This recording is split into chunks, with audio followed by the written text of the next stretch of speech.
ओम नमस्ते गणनादाय ब्रह्मणे ब्रह्मरूपिणे अनादानां प्रणादाय विघ्नेशाय नमो नमः।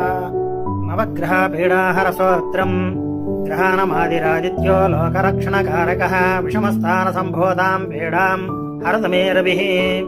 रोहिणीशा सदा मोती सदा गात्रः सुदासनः विषमस्थानसम्भूतां पीडां हरतमे विदुः। भूमिपुत्रो महातेजा जगतां भयकृत सदा वृष्टिकृदृष्टे हर्ता च पीडां हरतमे कुजः। उत्पादरूप जगतां चन्द्रपुत्रो महाद्युतिः सूर्यप्रियकरो विद्वान् पीडां हरतमे बुधः। देवमन्त्रे विशालाक्षः सदा लोकहिते रतः अनेकशिष्यसम्पूर्णः पीडां हरतमे गुरुः।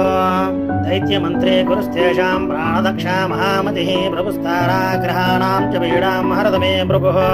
सूर्यपुत्रो दीर्घदेहो विशालाक्षः शिवप्रियः मन्दचारः प्रसन्नात्मा पीडां हरतमे शनिः।